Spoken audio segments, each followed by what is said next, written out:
Now, I want to talk a little bit about enabling when it comes to alcoholism in the family.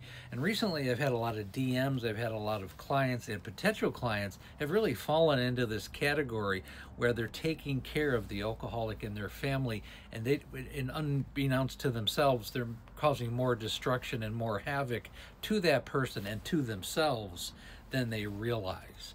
If you have an adult son or daughter, maybe in their 20s or 30s or even 40s, and you're taking care of them in any way, shape, or form, giving them money, allowing them a place to live, helping them with their bills, or in any way, shape, or form, if you're giving them money, that money's going to alcohol, it's going to drugs, 100%.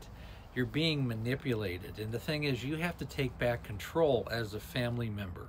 And the way to do that, we talk about boundaries all the time. The number one thing you must do is cut all ties with any kind of financial responsibility, period. If you don't nip this in the bud when they're in their teens or 20s, you're going to be dealing with this when they're in their 30s, their 40s, and 50s until the day you die, or until they die, whichever comes first. And you're exasperating the problem by giving them money, by giving them an out, by giving them the opportunity to continue with their lifestyle and with their choice decisions. So let's delve into this a little bit further. And I get this all the time. Well, I don't want my son or daughter to be homeless. And I say, well, listen to yourself. Why not? Why don't you want your son or daughter to be homeless? Of course you don't want them to be in a bad situation. But if you giving them money and financing whatever their lifestyle is perpetuating their drug and alcohol addiction, you're part of the problem. You have become part of the problem. They rely on you. They don't have to go out and do what they're supposed to. They don't have to face their own emotional maturity and deal with it, and they don't have to pull themselves up from their own bootstraps and really grow up. Large part of it is some people they're stunted emotionally. That's a big part of it.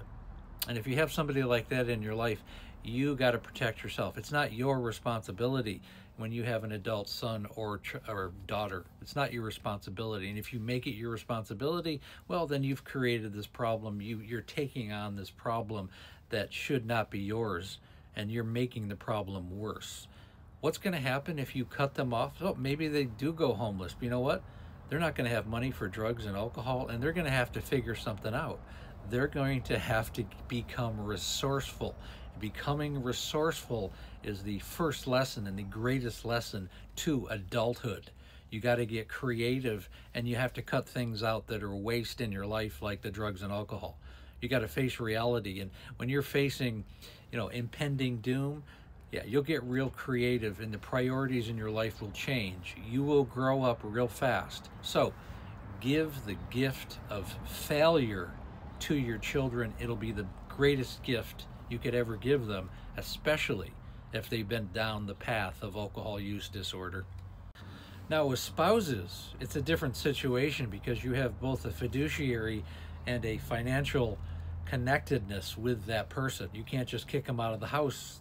If you own a house, they own half of that house too. So it's a different situation, and it can have a lot more complication.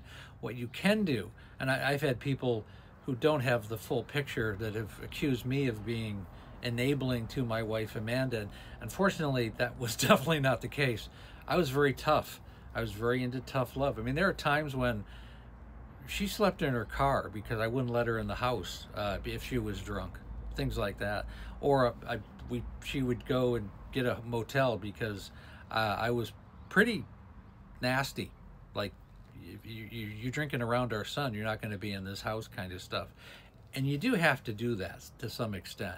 Every situation is different. I don't really talk about a lot of this stuff sometimes because some of it's kind of self-evident. With spouses, it's tough. It becomes more about self-preservation. We put Amanda, for example, into 7 different rehabilitation facilities. That's as much for the family as it is for the person. I mean, there's only so much you can do. And if you have the means to do those type of things, and the person has the realization that they want to get help, but at the end of the day, help The desire for help, the desire to change oneself has got to come from the person. As family members, all we can do is create boundaries, let them know that these are boundaries that they can't cross and that they can't rely on mommy and daddy or the spouse or anybody else. They got to rely on themselves, and this problem of alcohol use disorder or drug addiction or any ilk similar to this is going to have to be dealt with from them. It has to come from them. Nobody in this world can ever get sober and obtain continued sobriety, long-term sobriety, unless they made the decision and work on themselves. Until they come to the table and realize they got to do something, nothing's going to happen. And again, as family members, you didn't create the problem, you didn't cause the problem, and you can't solve the problem. It has to come from the person. And again, a lot of these issues and more I go over in Amanda, A Cautionary Tale of Alcoholism. It's the story of my wife's 25 year decline with alcoholism. The book is really the last 6 or 7 years when she was in late stage 3, stage 4 alcoholism. And it's really, this page is really all about preventing a person getting to that point. The book can be found on Amazon. It can be found on my Linktree, right in this Linktree in the US. Again, I go live Monday through Friday, right around 6 o'clock, 6:30, Pacific Standard Time, 9:30 Eastern Standard Time. We have the Facebook group. It's called Amanda, A Cautionary Tale of Alcoholism. Again, link is in the Linktree. And when you're ready to work with me one-on-one, I have a complete coaching program. Set up a call. It's called the Breakthrough Call. It takes about 45 minutes. We do a deep dive into what's going on with you and your family. The call is free. The course is definitely not. But I'm looking for people who want to change their lives and the lives of their family. And again, thanks so much for listening.